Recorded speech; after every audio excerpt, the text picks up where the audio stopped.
تو یہ ایک اسپریچول انسان کی بھی جو اسپریچویلٹی ہے اس کو ایک طرح سے کھینچ لیتا ہے، اور انسان ایک ایسی بری کیفیت میں پھنس جاتا ہے کہ جس میں اکثر جو ہے وہ ایک سوچ سمجھ کے فیصلہ نہیں کر پاتا، اور اس حالت میں سوسائڈ کی طرف جانا جو ہے وہ جایا جا سکتا ہے۔ تو یہ بیسیکلی اس کیفیت میں ہوتا ہے، اسی لیے ہم دیکھتے ہیں اکثر پیرنٹس جو بچوں کے والدین ہیں وہ سوسائڈ کر رہے ہوتے ہیں، حالانکہ دیکھا جائے تو عملی طور پر ان کو یہ سوچنا، مطلب انسان سوچتا ہے نا کہ ان کے ذہن میں یہ سوچ آئے گی کہ ہمارے تو بچے ہیں، ان کا کیا ہوگا، لیکن ایسا نہیں ہو پاتا۔ اسی طرح سے ایک بندہ جس کے مذہب میں سوسائڈ ویسے حرام ہے، وہ بھی ایون سوسائڈ تک جا سکتا ہے، کیونکہ اس وقت وہ مایوسی اور نا امیدی جو دماغ کے اوپر چھائی ہوتی ہے وہ اتنی گہری ہوتی ہے کہ وہ آپ کے سوچنے سمجھنے کی صلاحیت کو بری طرح متاثر کر رہی ہوتی ہے۔ اب سوال یہ پیدا ہوتا ہے کہ اس صورتحال میں کیا چیزیں کرنی چاہیے اور کیا چیزیں نہیں کرنی چاہیے۔ تو سب سے پہلی بات جو کہ خوش آئند ہے وہ یہ ہے کہ زیادہ تر لوگوں میں یہ جو سٹیٹ ہوتی ہے جس میں ان کا دل کرتا ہے شدت سے کہ ہم جو ہے اپنے آپ کو ختم کر لیں اپنے درد کو سے نجات پانے کے لیے،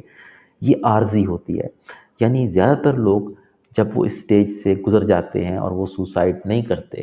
تو بعد میں انہیں خوشی ہوتی ہے کہ ہم بچ گئے، اور ان کو یہ ہوتا ہے کہ کتنا برا ہوتا کہ اگر میں اس طرف چلا جاتا۔ یہ چیز عارضی ہے، تو یہ خوش آئند بات ہے، لیکن اس وقت کیا ضرورت ہے؟ اکثر لوگ ایسے موقعوں پہ، اکثر فیملیز کیا کرتی ہیں، وہ یا تو مریض کو ڈرانے کی کوشش کرتی ہیں کہ دیکھو اگر تم حرام موت مرو گے تو جہنم میں جاؤ گے، یا ان کو یہ خوف دلاتی ہیں کہ دیکھو تمہارے پیچھے تمہارے بچوں کا کیا ہوگا، یا ان کو اپنے جذبات کا اظہار کرتی ہیں کہ دیکھو ہم تم سے کتنا پیار کرتے ہیں اور تم کیسی یہ مرنے کی باتیں کر رہے ہو۔ تو اس طرح کے ریسپانسز سے اس وقت جو جس مریض نے، جس بندے نے ذہن بنا لیا ہے سوسائڈ کا، اس کو فائدہ نہیں ہوگا، بلکہ وہ مزید اپنے آپ کو اکیلا فیل کرے گا، جس میں اس چیز کا رسک مزید بڑھ جاتا ہے۔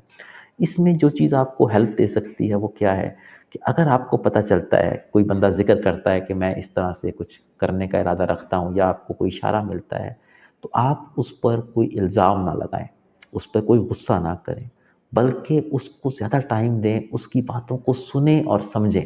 بجائے اس کو لیکچر دینے کے کہ ایسا نہ کرو، یہ حرام ہے، یہ ایسے ہے۔ اس کو سننا شروع کریں کہ وہ کیا کہتا ہے، اس کے درد کو، اس کی تکلیف کو سننا شروع کریں۔ اکثر یہ ہوتا ہے کہ جب آپ ایسے پیشنٹ کے ساتھ بیٹھتے ہیں، اس کی باتوں کو سننا شروع کرتے ہیں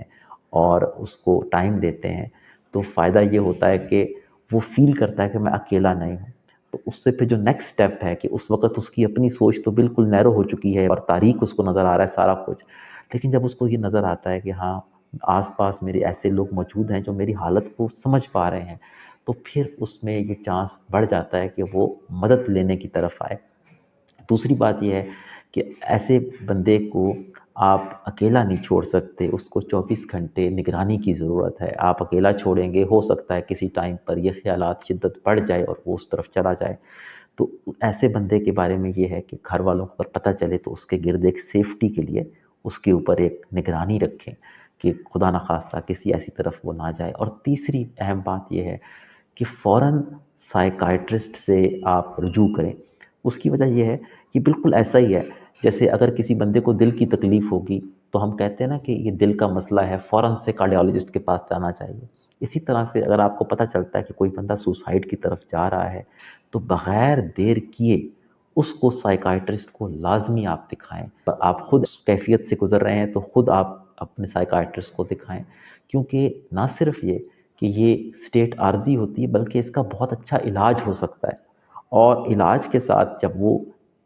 ظاہر ہے کہ مثال کے طور پر آپ کی زندگی میں پریشانیاں آئی ہیں تو فوراً سے وہ پریشانیاں تو دور نہیں ہو سکتی، لیکن اس کے نتیجے میں جو ڈپریشن آ گیا ہے، جو آپ کچھ کر نہیں پا رہے، ذہنی صلاحیتیں مفلوج ہیں،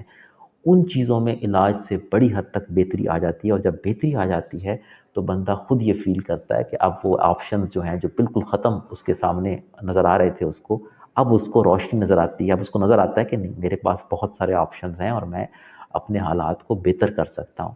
تو میرا میسج یہ ہوگا کہ اس چیز پہ نظر رکھیں۔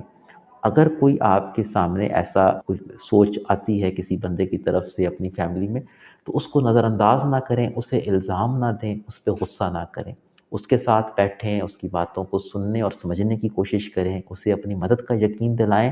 اور اس کو اس کی سیفٹی کا خیال رکھتے ہوئے اسے جلد از جلد سائیکائٹرک ٹریٹمنٹ کی طرف لائیں۔ اس طرح سے آپ ایک قیمتی جان کو بچا سکتے ہیں۔ تو میری آج کی ویڈیو آپ کو اچھی لگی ضرور بتائیے گا، کومنٹس میں بتاتے رہیے گا کس طرح کی ویڈیوز دیکھنا چاہتے ہیں، اور چینل کو لائک اور سبسکرائب کرنا نہ بھولیے گا۔ بہت شکریہ، اپنا بہت خیال رکھیے۔ اللہ حافظ۔